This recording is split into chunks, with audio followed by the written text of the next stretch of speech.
আজ কোনো নিজের থেকে কোনো আলোচনা নয়, একটা প্রতিবেদন। সেই প্রতিবেদন রাখছি আপনাদের সামনে। 1 সেপ্টেম্বর এবং 2 সেপ্টেম্বর পৃথিবীর যেখানে স্বর্গ দেবতার যে বাস, সেই দেওঘর ধাম, সেই দেওঘর ধামে আগমনী উৎসবের যে মাধুর্য মণ্ডিত পবিত্র বৈদিক মঙ্গলানুষ্ঠান এবং হর্ষ উল্লাসের সাথে প্রতি বছর 2 সেপ্টেম্বর যেটা পালিত হয়, অনেকে আমরা গেছি, উপভোগ করেছি।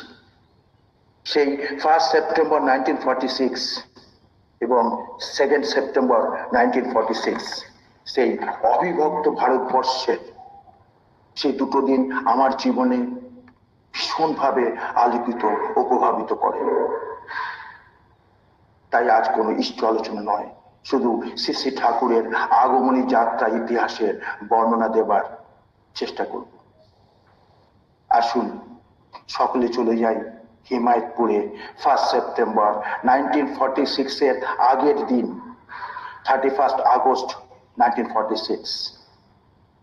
রাজনৈতিক পরিস্থিতির জন্যই হোক বা শারীরিক পরিবর্তনের জন্যই হোক, যে কারণের জন্যই হোক, আমি সেই কারণে যাচ্ছি না। সে ব্যাপারে ঠাকুরের স্থিরকৃত হিমায়তপুর আশ্রম ছেড়ে আসার ঠিক প্রাক রাতে স্থানীয় কিছু প্রভাবশালী মৌলবীকে ডেকে বললেন, পরম দয়াল, আমি কিছুদিনের জন্য স্বাস্থ্য পরিবর্তনের জন্য যাচ্ছি, আপনারা আশ্রমের খেয়াল রাখবেন। ওনারা বললেন, নিশ্চিন্ত থাকেন, আমরা খেয়াল রাখবো। সাধারণ লোকের অজানা ছিল তার এই পার্মানেন্ট চলে আসার ব্যাপারটা। ঠাকুরের আদেশেই গোপনীয়তা অবলম্বন করা হয়েছিল। 1 সেপ্টেম্বর সকাল থেকেই ঝিমঝিম করে বৃষ্টি হচ্ছিল। সকাল 9টা-10টা নাগাদ 4টে বাস গুরুভাই মাদের নিয়ে ভর্তি করে এসে পৌঁছলো হিমায়তপুর আশ্রমের ঠিক সামনে। একে একে সকলে বসতে থাকলেন একে একে। ঠাকুর বড়মা পরে, আগে 4টে বাসে আমাদের গুরু ভাইয়েরা রওনা দিল ঈশ্বরদী রেলওয়ে স্টেশনের উদ্দেশ্যে। সময় ছিল প্রায় 9টা বা 15টা। মোটর গাড়িতে চললেন আমার ঠাকুর এবং বড়মা। রাস্তা আসছিলেন, আস্তে আস্তে সেই গাড়িটি খারাপ হয়ে যায়। তার আগে যে 4টে বাস তারা আগেই বেরিয়ে চলে গেছিল। গাড়িটা খারাপ হয়ে গেল। তখন তো এরকম ফ্রিকোয়েন্টলি যানবাহন ছিল না। যাই হোক, ভাগ্য ভালো, ভাগ্য দেরি একটু হলো। অপেক্ষা করলো ঠাকুর, ওই মোটর গাড়িটা নিচে নামে অপেক্ষা করছেন। সেই যে চতুর্থ বাসটি ভুল করে অন্য পথে চলে গেছিল, অন্য রাস্তায় চলে গেছিল। যখন তারা জানতে পারলো যে অন্য রাস্তায় চলে গেছি, তখন আবার ঘুরিয়ে সেই রাস্তা এলো। তাদের আসতে দেরি হলো। আর তাদের আসতে দেরি হওয়ার কারণে দেখছেন ঠাকুর দাঁড়িয়ে আছেন, সেই মোটর গাড়ি দাঁড়িয়ে আছে। হাত দেখিয়ে সেই গাড়িটিকে দাঁড়ানো হলো। সেই চতুর্থ বাসের মধ্যেই ঠাকুর ও বড়মা উঠে বসলেন। ইতিমধ্যে যারা চাটমোহর রেলওয়ে স্টেশন, ঈশ্বরদী স্টেশনে যেতে গেলে তার আগে পড়ে চাটমোহর স্টেশন, সেই চাটমোহর স্টেশন অতিক্রম করে বাকি 3টে গাড়ি ঈশ্বরদী স্টেশনে পৌঁছে গেছে। তারা ঠাকুর বড়মার অপেক্ষা করছে। গাড়ি বুক করা হয়েছিল আসাম মেলে করে যাওয়ার কথা ছিল। গাড়ি খারাপ হওয়ার জন্য বা আবেগের জন্য ওখানকার মানুষ ঠাকুরকে যেন বিদায় দিতে চাচ্ছিলেন না, দেরি হয়ে গেল। এদিকে স্টেশনে যারা আগে পৌঁছে গেছিল তারা চিন্তা করছে এখনো কোনো ঠাকুর এসে পৌঁছলেন না, এখনো কোনো পৌঁছলো না, আসাম মেল আসার সময় তো হয়ে গেছে। চতুর্থ বাসের প্যাসেঞ্জার ঠাকুর বড়মা এখনো পৌঁছয়নি। চিন্তা করছেন আসাম মেল ঈশ্বরদী জংশনে এসে পৌঁছলো। গার্ডকে গিয়ে অনুরোধ করা হলো একটু অপেক্ষা করুন। তিনি আধা ঘন্টা অপেক্ষা করলেন। বলছেন আমি আর অপেক্ষা করতে পারবো না, কারণ আমার চাকরির ব্যাপার আছে। আমি তো আধা ঘন্টা অপেক্ষা করলাম। কোনো উপায় না দেখে সে আসাম মেল রওনা দিল। কিছু গুরু ভাই সে আসাম মেলের রিজার্ভ বগিতে করে চলে গেল, আর কিছু গুরু ভাই রয়ে গেল, বলছে না আমরা ঠাকুরের সঙ্গে যাব, যা হবে হবে। তা রয়ে গেলেন। হিমায়তপুর, কাশীপুর, প্রতাপপুর, বাজিতপুর এবং ছাতনি পার্শ্ববর্তী গ্রামের বাসিন্দারা, যারা ঠাকুরের খুব প্রিয় ছিলেন, ঠাকুরও তাদের খুব প্রিয় ছিলেন, তারা জানেন না তাদের প্রাণের জ্যোতির্ময় আধ্যাত্মিক মহাপুরুষ তাদেরকে রেখে চলে যাচ্ছেন। 14 আগস্ট যে রাত্রির বেলায় যে কলকাতার দুই গ্রুপের মধ্যে খুনোখুনি, রক্তারক্তি, গণহত্যা হয়েছিল, তার মানসিক স্থিতি অনেক অসহনীয় পড়েছিল, অনেক অসহনীয় পড়েছিল। প্রসঙ্গত উল্লেখ করি, আমার শ্রদ্ধাস্থানীয় সত্যবীর মিত্র দাদা এবং সুশীল চন্দ্র বোস দাদা, তারা আগেই দেওঘরে এসে পৌঁছে গেছিলেন। তারা যোগাযোগ করছিলেন ঠাকুরের ঘর দেখা, আশ্রম দেখা, কোথায় কি, তারা আগেই এসে গেছিলেন। এবং খুলনার শ্রী সুরেন্দ্রনাথ সেন দাদার, যিনি দেওঘরেই থাকতেন পাকাপাকি ভাবে, তার এক জয়গুরু নামে শিল্পাশ্রম ছিল, এখনো আছে। সেই শিল্পাশ্রম শুনেছি তাদের নাতি চালান। বড়াল বাংলার পাকাপাকি ভাড়ার ব্যবস্থা করে তবে ঠাকুরের কাছে খবর পাঠানো হয়েছিল। সুশীল দা এবং বীরেন দা সেই খবর পাঠিয়েছিলেন। সে আর এক বিশাল কথা, আমি যাচ্ছি না সে কথায়, সময় করবে না। শ্রদ্ধেয় বীরেন মিত্র দা, যিনি এই যাত্রার অতপ্রতভাবে সঙ্গী ছিলেন, তার লেখা কিছু বিবরণ, সুশীল বসুদার লেখা কিছু বিবরণ, আর এক ভদ্রলোক, আর এক দাদা লিখেছিলেন দেওঘর টু হিমায়তপুর টু দেওঘর পরে একটা প্রবন্ধ লিখেছিলেন সেখান থেকে। এবং সর্বোপরি বীরেন্দ্রনাথ মিত্র দাদা ঠাকুরের সঙ্গী ছিলেন। তার জ্যেষ্ঠ পুত্র, তার একটাই পুত্র, শ্রদ্ধেয় গুরুদেব মিত্র দাদা, সভাপতি ঋত্বিক, তিনি আমাদের দিল্লিতেই থাকেন। এখনো অবশ্য তিনি কর্মক্ষেত্রের জন্য বাইরে আছেন, কিন্তু তিনি কিছুদিন আগেও দিল্লিতে ছিলেন। আমার খুব বন্ধুত্ব, আমার তার সঙ্গে তাদের পারিবারিক সম্পর্ক। তার কাছ থেকে একবার অনেকবার আমি ঘটনাগুলো পুঙ্খানুপুঙ্খানুভাবে আমি শুনেছিলাম, পুঙ্খানুপুঙ্খানুভাবে। তাই আমি যখন প্রথম এই প্রতিবেদনটা তৈরি করেছিলাম বা বলেছিলাম, আমি তার থেকে অনুমতি নিয়েছিলাম, আগে দাদা আপনি অনুমতি করেন তাই এই প্রতিবেদনটা আমি অনলাইন সৎসঙ্গে আমি লোকেদের জানাতে চাই, আমার গুরু ভাইদের তৃপ্তি করতে চাই আমি। উনি আশীর্বাদ দিলেন। বলছে আশীর্বাদের কি আছে, আপনি করুন, ঠাকুর হয়তো বলছেন, আপনি বলুন, শোনান সকলকে। তাই আজ আপনাদের সেই কথা আমি শোনাচ্ছি। 1 সেপ্টেম্বর 1946 আসাম মেল চলে গেল। ঈশ্বরদী জংশনে ঠাকুর এসে পৌঁছলেন। পিছন থেকে একটা প্যাসেঞ্জার আসছেন, সান্তাহার প্যাসেঞ্জার আসছেন পিছন থেকে। সেটাকে আমাদের কোনো বুকিং নেই, একটা প্যাসেঞ্জার। গার্ড একজন বাঙালি, তাকে একটু অনুরোধ করা হলো, আপনি একটুখানি 5-10 মিনিট একটু দাঁড়াবেন এই গাড়িতে, কারণ এখান থেকে আমার ঠাকুর উঠছেন আর কিছু গুরু ভাই উঠছেন। 3টে গাড়ির গুরু ভাইয়ের 75% গুরু ভাই অলরেডি আসাম মেলে রওনা দিয়ে দিয়েছেন 9:30 নাগাদ, 9:40 নাগাদ। কিছু লোক রয়ে গেছেন, প্লাস চতুর্থ গাড়ি যে প্যাসেঞ্জার এবং ঠাকুর, বড় মা, বড়দা, আদি শান্তনাদি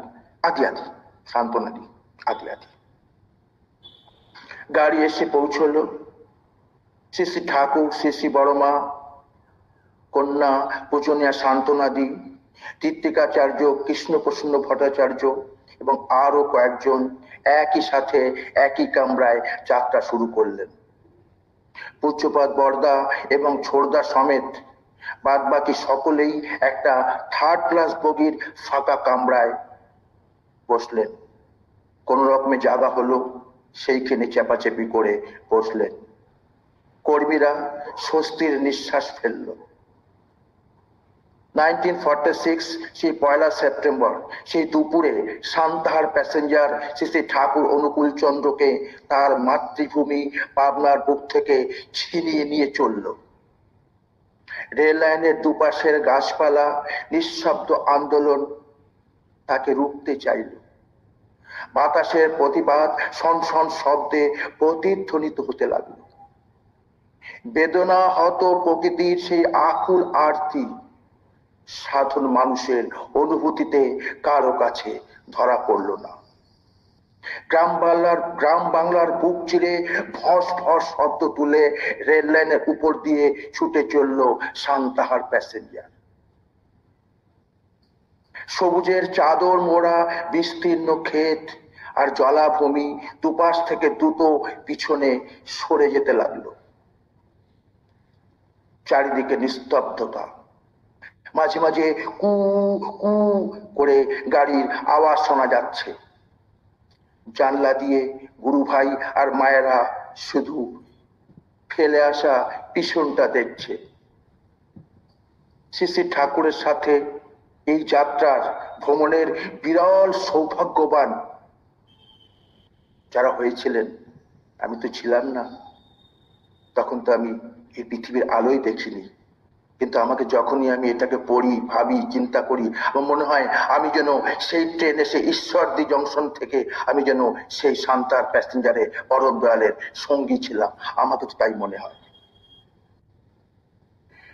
থার্ড ক্লাসে কামরায় ভ্রমণরত যাত্রীরা সেদিন পূজ্যপাদ বর্দার অভূতপূর্ব সঙ্গ লাভ করলেন। কেন বর্দা থার্ড ক্লাসে কামরায় বসেছিলেন, ছোটদাও তাই। সেইখানে কিছু গুরু ভাই বর্দার সঙ্গে এর কাছাকাছি বসার সুযোগ হলো। সেই বর্দার মধুর সান্নিধ্যে সেই অবস্মরণীয় যাত্রা সকলের কাছে উপভোগ্য হয়ে উঠল। ট্রেনের দোলায় দুলতে দুলতে এক সময় সকলের চোখগুলো আপনা থেকেই বুঝে গেল। ক্লান্ত শরীর জুড়ে নেমে এলো প্রশান্তির ঘুম। সান্তাহার প্যাসেঞ্জার চলছে, শুধু চলছে তার গন্তব্য পথে। আজ আমার এই ঘটনা আমাকে মনে করিয়ে দেয় সেই শ্রীকৃষ্ণের লীলার কথা।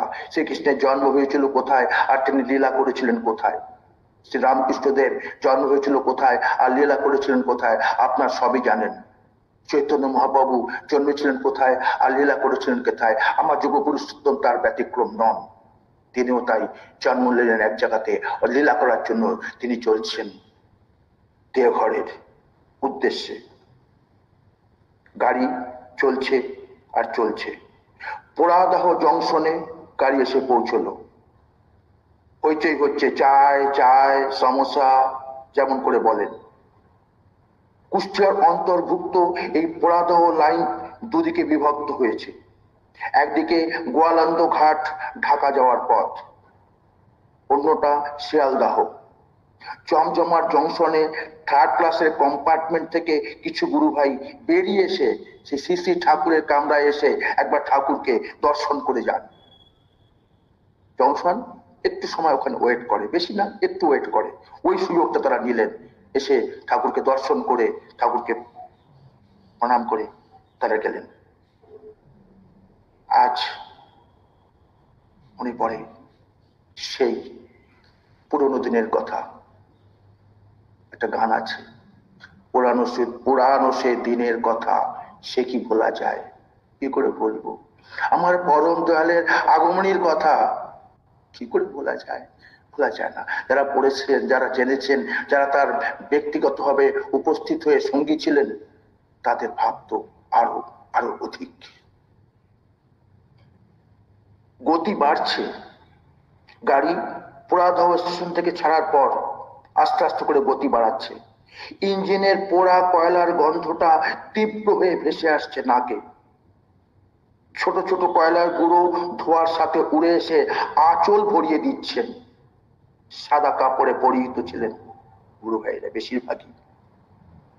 তারপরে সেই কয়লার গুঁড়োগুলো যখন তখন তো স্টিম ছিল না, এই কয়লা গাড়িতে চলতো, সেই কয়লা গুঁড়োগুলো জানলা থেকে ভেতরে ঢুকে ঢুকে সে সাদা কাপড়ে একেবারে কালির মতো করে ফোটা ফোটা ফোটা করে পড়ছিল।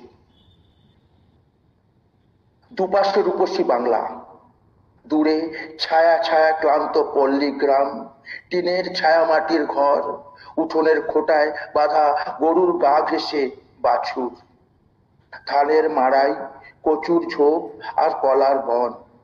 এ সবই আজ কেন যেন মনে হচ্ছে একেবারে যেন ক্যানভাসে চিত্রকরের আঁকা চিত্রের মতো।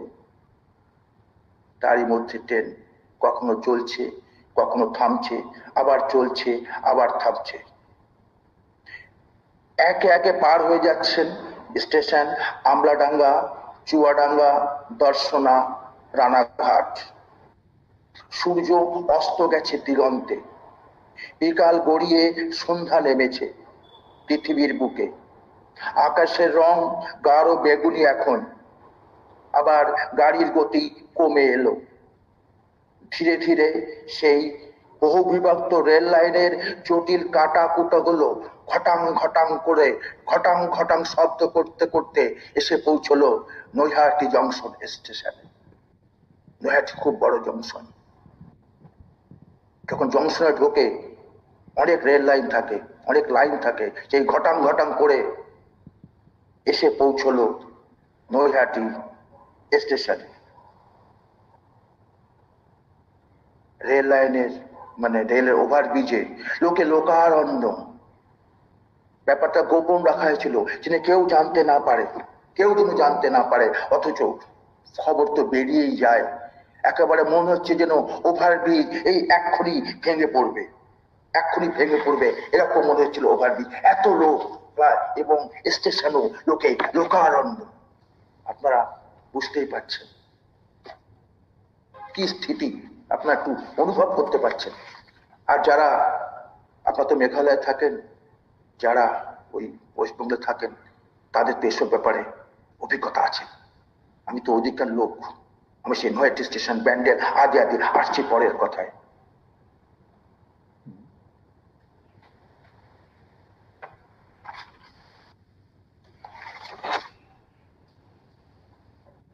এবার সে স্টেশনে জনসমুদ্রে এত ভিড়, সেই গাড়ি থেকে যখন ঠাকুর নামছেন, গাড়ি থেকে যখন নামছেন ঠাকুর সেই ওভারব্রিজ থেকে, এবং স্টেশনে সকলে ঠাকুরকে দেখে বন্দে পুরুষোত্তম, বন্দে পুরুষোত্তম মুহুর্মুহু ধ্বনিতে আকাশ বাতাস মুখরিত হয়ে উঠল। শুধু পরম দয়ালকে দর্শন করে এক অলৌকিক অনুভূতি তাদের প্রাণকে, তাদের মনকে একেবারে আনন্দিত করে দিয়েছে। বারবার শুধু একই ধ্বনি, বন্দে পুরুষোত্তমম, বন্দে পুরুষোত্তমম।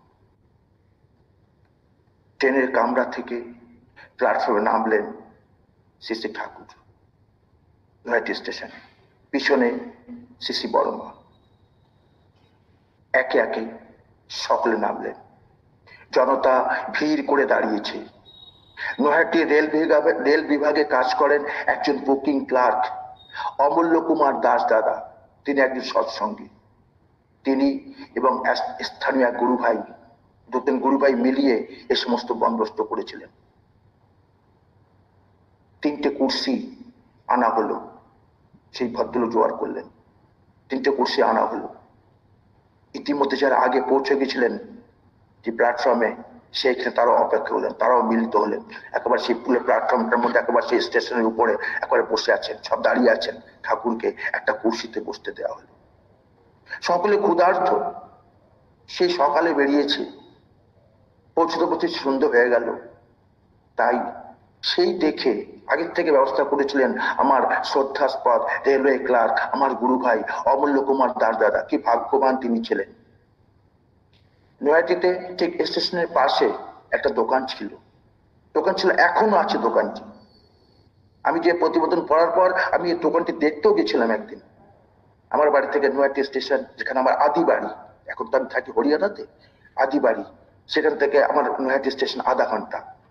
আমি একদিন এই দোকানটাকে খোঁজ করে গেছিলাম, দেখেছিলাম সেই দোকানটা এখনো আছে। সেই দোকানের যে মালিক, তিনি তো এখন নেই, তার বংশধর চালাচ্ছে। তিনি ছিলেন সৎসঙ্গী, তাই তার কথা বলে সেইখান থেকে কিছু লুচি এবং সবজি বা তরকারির ব্যবস্থা করা হয়েছিল। দিয়ে এলেন সে নৈহাটি স্টেশনে, সকলে ক্ষুধার্ত, সে সবজির গন্ধ বেরোচ্ছে, সকলের খাওয়ার খুব ইচ্ছা হচ্ছে, কিন্তু ঠাকুরকে না দিয়ে তো খাওয়া যায় না। তাই যে 3টে কুর্সি ছিল, একটা কুর্সিতে ঠাকুর বসলেন, আর একটা কুর্সির উপরেই সে লুচি সবজি দিয়ে বড় মা ঠাকুরকে ভোগ দিলেন। ঠাকুর সেই ভোগ গ্রহণ করলেন। সেই ভোগ গ্রহণ করার পর তারপর সমস্ত গুরু ভাইয়েরা সেই প্রসাদ গ্রহণ করলেন। ধন্য হলো অনুকূল সুইটসের মালিক, ধন্য হলো নৈহাটির কিছু গুরু ভাই যারা একত্রিত হয়ে এই সমস্ত ব্যবস্থা করেছিলেন। তারপর আসছি দ্বিতীয় পর্ব। নৈহাটি স্টেশনের পশ্চিম দিকে একটা প্ল্যাটফর্মে, ওইখান থেকে ব্যান্ডেলের ট্রেন যায়, ব্যান্ডেলের ট্রেন ওখান থেকে যায়, ট্রেন ওখান একটা প্ল্যাটফর্ম থেকে ওভারব্রিজ দিয়ে সমস্ত গুরু ভাইরা সেই পশ্চিম দিকের প্ল্যাটফর্মে এলেন। আমি জানি না আপনাদের বোঝাতে পারছি কিনা, পশ্চিম দিকের প্ল্যাটফর্মে এসে দাঁড়িয়ে আছেন। ওখান থেকে যেতে হবে ব্যান্ডেলে। ট্রেন এলো 3টে স্টেশন, হুগলিঘাট, আদিসপ্ত না হুগলিঘাট, ভুলে গেছি, হুগলিঘাট, গড়িফা, তারপরে বর্ধমান, তারপরে ব্যান্ডেল। গাড়ি এলো, সকলে বসলেন সেই গাড়িতে, ঠাকুর, বড় মা, কর্তা, শান্তনাদি, সকলে, ছোটদা, সকলে বসলেন। নৈহাটি থেকে কিছু লোক যারা এসেছিলেন, যারা আয়োজকে ছিলেন বা আয়োজনে ছিলেন যারা, তারা যখন ব্যান্ডেল স্টেশন ছেড়ে চলে যাবেন, তাদের মধ্যে কিছু লোক সেই নৈহাটির সেই নৈহাটি ব্যান্ডেলগামী স্টেশন থেকে ব্যান্ডেলগামী ট্রেনে তারা উঠলেন, যদি ব্যান্ডেল অব্দি, ওখান থেকে ব্যাক করব। ট্রেন চলছে, স্টার্ট হলো ট্রেন নৈহাটি থেকে ব্যান্ডেল যাওয়ার জন্য। 12 থেকে 14 মিনিট লাগে, 15 মিনিট ম্যাক্সিমাম লাগে। যারা নৈহাটিতে ছিলেন তারা ওই নৈহাটি থেকে তাকে ওয়েভ করে হাত নাড়িয়ে ঠাকুরকে অভিবাদন করলেন। ট্রেন এক এক করে গরিফা, হুগলিঘাট পেরিয়ে ট্রেন ঢুকছে ব্যান্ডেল জংশনে। রাত্রির তখন 9টা, বৈদ্যুতিক আলো জ্বলছে ব্যান্ডেল স্টেশনে। প্ল্যাটফর্মের উপর চেয়ারে বসেছেন শ্রী শ্রী ঠাকুর, বড় মা। তাদের কেন্দ্র করে সবাই ছড়িয়ে ছিটিয়ে বসেছেন আশেপাশে। রিজার্ভ বগি থেকে সব মালপত্র আছে স্টেশনে রাখা। এইখান থেকে হাওড়া থেকে একটা ট্রেন আসবে মোগলসরাই এক্সপ্রেস। সেই মোগলসরাই এক্সপ্রেসের লাস্ট কম্পার্টমেন্টে এই আমাদের এই যে 200-300 যতগুলো লোক ছিলেন, এক্সাক্ট সংখ্যা আমি পাইনি, তাদের জন্য ব্যবস্থা করা হয়েছিল। এই কম্পার্টমেন্টে ঠাকুর, বড় মা, বর্দা, শান্তনাদি, ছোটদা, আজকে আদি প্লাস যারা গুরু ভাই ছিলেন তার সকলে, সেই রকম ব্যবস্থা ছিল। এই ব্যবস্থা করেছিলেন সব রেল দপ্তর। যোগাযোগে ছিলেন শ্রদ্ধাস্পদ আমার বীরেন মিত্র দাদা এবং সুশীল বসু দাদা। সুশীল বসুদার লেখা আর্টিকেলও কিছু তথ্য পেয়েছিলাম, সেগুলো আমি অ্যাসেম্বল করেছিলাম, আমি সেগুলো সবার থেকে নিয়ে অ্যাসেম্বল করেছিলাম। নির্ধারিত সময়ে মোগলসরাই এক্সপ্রেস ব্যান্ডেলে পৌঁছলো। লাস্ট বগিতে সকলে এক এক করে জিনিসপত্র নিয়ে তারা বসলেন। টাইম তো একটু লাগছে, একটু বড় প্রতিবেদন, একটুখানি ধৈর্য ধরুন, আমি ফিনিশিং করি, কারণ এটা দ্বিতীয় ভাগে করলে মজা লাগবে না, প্রায় এখনো 10 মিনিট লাগবে আরো। শ্রী ঠাকুর, বড়মা সহ সে রিজার্ভ বগিতে উঠলেন। 15-20 মিনিট পরে মোগলসরাই প্যাসেঞ্জার ছেড়ে দিল। নৈহাটি থেকে শ্রী ঠাকুরের সাথে যারা এসেছিলেন ব্যান্ডেল অব্দি, তারা এই যাত্রার অংশীদার হয়ে তারা নিজেদেরকে ধন্য হলো। সেই ভক্তের দল সেই প্ল্যাটফর্মে নিশ্চল হয়ে, অপলক হয়ে তারা শুধু দেখছেন তাদের প্রাণের পুরুষ পরম দয়াল আর বড় মা বরদাকে দেখছেন, আঁখে যেন একবার ঠাকুরের প্রতি লাকিয়ে রেখে দিচ্ছেন। ট্রেন ঝমঝম করে শব্দ করতে করতে ব্যান্ডেল থেকে অন্ধকারে অদৃশ্য হয়ে গেল। জানলা দিয়ে হাওয়া এসে যাত্রীদের শরীরে স্নেহ শীতল স্পর্শ বুলিয়ে দিল। ক্লান্ত যাত্রী দল ঘুমের রাজ্যে চলে গেল। তারপর নৈহাটি থেকে যারা গেছিলেন তারা ব্যান্ডেল থেকেই নৈহাটিতে ফিরে এলেন। বর্ধমান, দুর্গাপুর, আসানসোল একে একে সমস্ত স্টেশন অতিক্রম করে চলছেন আমাদের মোগলসর এক্সপ্রেস। আর মাঝে মাঝে শুধু শব্দ হচ্ছে আর সিটি বাজছে। রাত ভর ট্রেন চলছে। পৌঁছে গেলাম অন্তিম পর্বে। 2রা সেপ্টেম্বর সকাল হয়েছে। ট্রেন দাঁড়িয়ে আছে একটা স্টেশনে, বেশ মিষ্টি নাম তার, মধুপুর জংশন। সকাল বাজে 7:30। যাত্রীরা প্রাতঃকৃত ইষ্টভীতি সেরে ফেলেছেন। প্ল্যাটফর্মের দোকান থেকে অনেকে চা জলযোগ সেরে নিচ্ছেন। কেউ কেউ আবার অন্যদের জন্য প্ল্যাটফর্ম থেকে কিছু জলযোগ কিনে নিয়ে গেলেন। হুইসেল বেজেছে মধুপুর জংশন স্টেশনে। ট্রেন ছাড়বে, এখান থেকে যাবে মোগলসর এক্সপ্রেস সিরা যশোরিতে, ওখানে স্টপেজ। আর মাত্র একটা স্টেশন পরেই গন্তব্যে পৌঁছে যাবে যাত্রীরা। চলছে ট্রেন, প্ল্যাটফর্ম পার করে ক্রমাগত এগিয়ে যাচ্ছে মোগলসর এক্সপ্রেস। উৎসুক যাত্রীরা জানলা দিয়ে বাইরের দৃশ্য দেখছেন। বাংলার সমতল ধর্মী ভূপ্রকৃতি, নদী নালা দেখে তারা অভ্যস্ত। তাদের চোখগুলো এই নতুন জায়গায় রুক্ষ কর্কশ প্রকৃতি তাদের অবাক করে দিচ্ছে। ভিন্ন ভৌগোলিক পরিবেশে অপরিচিত হিমায়তপুরবাসী যাত্রীদের এক নতুনত্বের স্বাদ এনে দিচ্ছে। সবকিছু এখানকার অন্যরকম। সকাল 8:30 যশোর স্টেশনে পৌঁছে গেল মোগলসর এক্সপ্রেস। লাস্ট কম্পার্টমেন্টে ছিল রিজার্ভ বগিটা, যেটা ব্যান্ডেল থেকে আমার ঠাকুর এবং সকলে উঠেছিলেন। লাস্ট কম্পার্টমেন্টের রিজার্ভ ছিল। সেই বগিটাকে মূল গাড়ি থেকে বিচ্ছিন্ন করে দিল। এইখান থেকে গাড়ি সেই বগিটাকে যাবে বৈদ্যনাথ ধামে। যেই বগিটাকে বিচ্ছিন্ন করে দেওয়া হলো, সিগন্যাল দিল। সিগন্যাল পেয়ে সেই মোগলসর এক্সপ্রেস আবার তার আগের গতিতে নির্দিষ্ট স্থানে চলতে থাকলো। আধা ঘন্টা পর 9:30টার সময়, 9টার সময়, প্রায় 9টার সময় এসে দাঁড়ালো সে লোকাল ট্রেন। কোথায় যাবে সে লোকাল ট্রেন? লোকাল ট্রেন যাবে সেই যশোর থেকে বৈদ্যনাথ ধাম। ওই বগিটাকে, রিজার্ভ বগিটাকে ওই লোকাল ট্রেনে চুড়ে দেওয়া হলো। ট্রেন চলছে যশোর থেকে। লোকেদের মধ্যে একটা বিরাট একটা উৎসুকতা, বিরাট অ্যাডভেঞ্চার। যারা আশ্রম থেকে এসেছেন, হিমায়তপুর আশ্রম থেকে। বৈদ্যনাথ ধামের ট্রেন চলছেন ধীরে গতিতে। যাত্রীরা হঠাৎ আওয়াজ শুনে তাকিয়ে দেখলেন ট্রেন ব্রিজের উপর উঠছে, আর নদী ভরা, সে নদী বালি ভরা, সে নদী দারোয়া। আমার অভিজ্ঞতা আছে, এখন তো দারোয়াতে নেই, সত্য শুকিয়ে গেছে। আমার কিন্তু এই দারোয়া নদীতে স্নান করার অভিজ্ঞতা আছে। তখন আমি ছোট ছিলাম, বাবার হাত ধরে যেতাম। সে অনেকদিন আগেকার কথা। এসে পৌঁছলো বৈদ্যনাথ ধাম জংশন।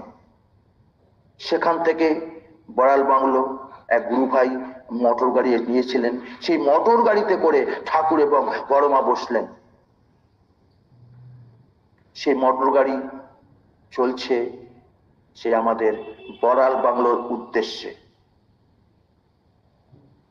রাজনৈতিক কারণের জন্য হোক আর যে কারণের জন্য হোক, তিনি কিন্তু আমার পরম দয়াল আর কিন্তু সেই হিমায়তপুর ফিরে যাননি। দেওঘরের তীর্থভূমি অপেক্ষায় ছিল যে একটা প্রশ্ন বলতে আমার ভুলে গেলাম। সেই যে মোটর গাড়ি করে এসেছিলেন, যে একটা গুরু ভাইয়ের মোটর গাড়ি, আজও কিন্তু সেই প্রথা চলছে।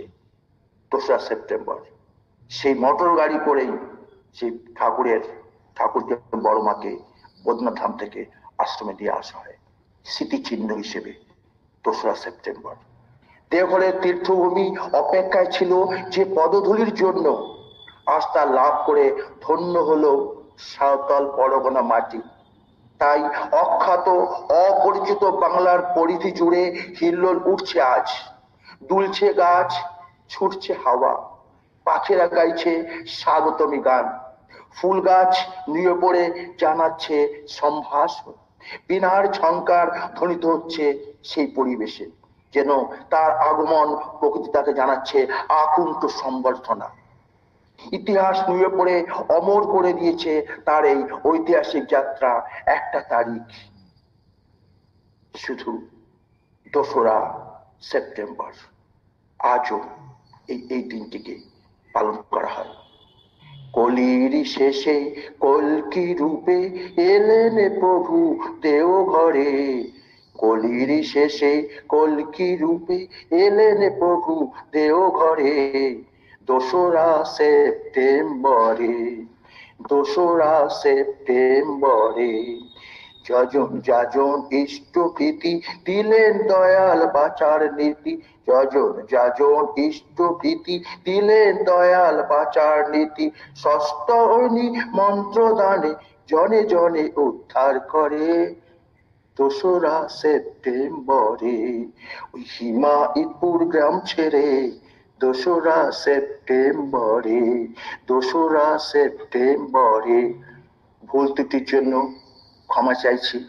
আমি অবুঝ, আমি অশিক্ষিত, আমি অজ্ঞানী, আমি একজন সাধারণ একজন সৎসঙ্গী, আমার কোনো যোগ্যতা নেই। পরম দয়াল যা বলালেন আমি তাই বললাম। নিজের পরিবারের সদস্য মনে করে আমার ভুল ত্রুটি ক্ষমা করে আসুন। এই 2রা সেপ্টেম্বর দিনটি আমাদের হৃদয়ে অবস্মরণীয় হয়ে থাকুক। পরম দয়ালের রাতুল শ্রীচরণে আপনাদের সকলের সর্বাঙ্গীন সর্বহিতের উৎকৃষ্ট মঙ্গলের প্রার্থনা জানিয়ে হৃদয় থেকে বলে উঠি, বন্দে পুরুষোত্তমম।